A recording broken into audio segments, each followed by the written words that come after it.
The profit is in the methadone, dispensing of it, because for every time they dispense it, it's $20.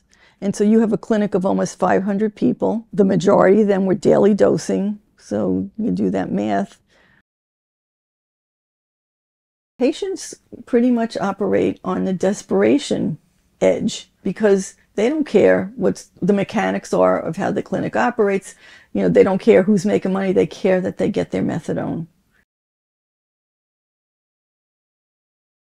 They have no choice but to come. And then, you know, with the staffing issues around penalizing clients by taking away the ones who had take-homes, put them back on daily dosing, that just ups the ante for, you know, for the profit.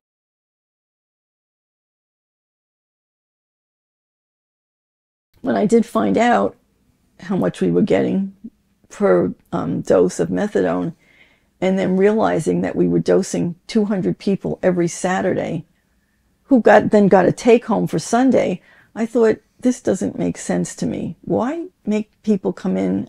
Can't they like have a normal weekend?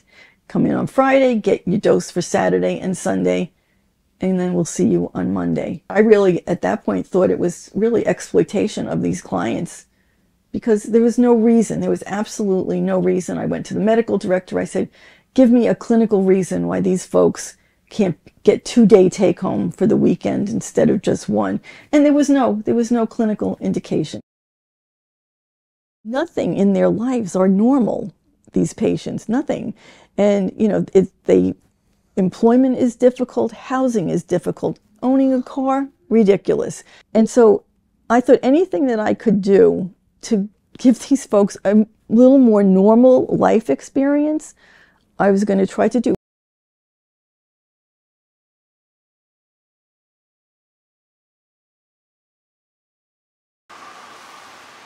The bar is so low for drug and alcohol counselors. When I got there, there was 11 counselors, and at least half of them should have never been working with this population. They just didn't have the right education and the right experience or the right skills.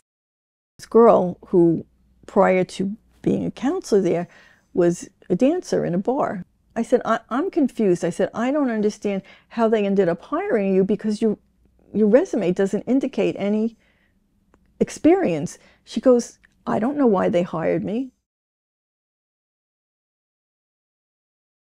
There were some people that absolutely needed to be in therapy, but there wasn't one person on the staff who was qualified to do therapy.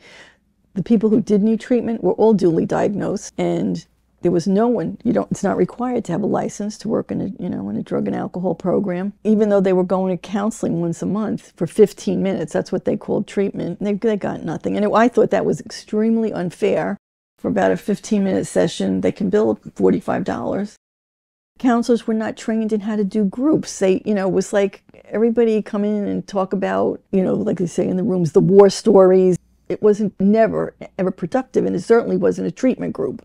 One guy who always brought food for the people who came to his group, and everybody loved to come to his group because he brought food, not because it was a good group. So I would have situations that clients who were involved in the Department of Family Services and on probation, if they got there for their counseling appointment 10 minutes late, the counselor would immediately send an email to their probation officer and say, so-and-so's out of compliance. They didn't come to counseling today. There was no flexibility at all. They're afraid of having their children taken away. So when you call the Department of Family Services and say, Mary Jones didn't show up for her treatment appointment today, she stands to lose her kids, have them pulled out, because these become, conditions of either their probation or the conditions of being able to keep their kids or get them back.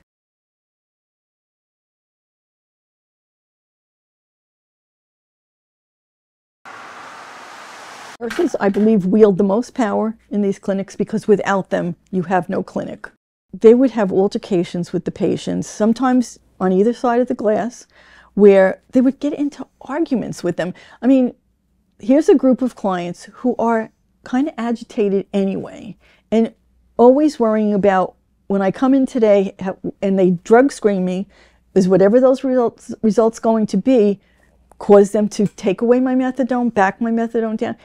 All of them, every day when they come in, just worried. When you've been sitting out in the waiting room for an hour and a half and you finally get to the window, sometimes they're pretty angry. And the nurses feed right into that. Instead of saying, you know, okay, I know you've been out there, I understand this is really hard, nothing. There was no sense of compassion whatsoever, none.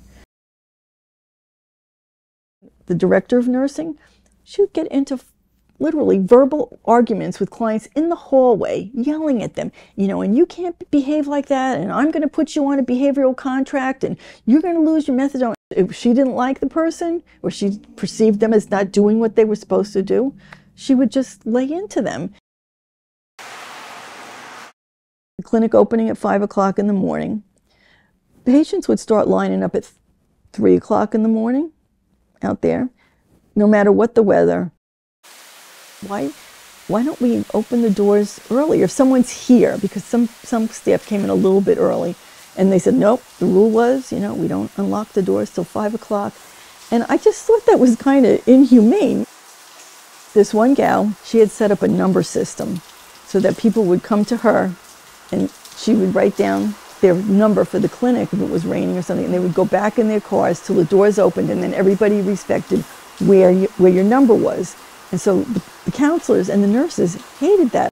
I talked to this gal and I said to her, you know, the staff seem to want you not to do the book. They called it the book.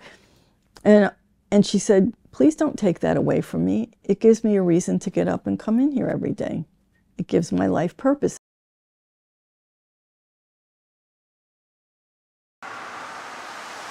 There are a lot of people that come to the clinic. They have a chronic illness, and there are many of them who could just get the doctor to write a script and go to their local pharmacy and pick up their medication. To put them through all of this is ridiculous.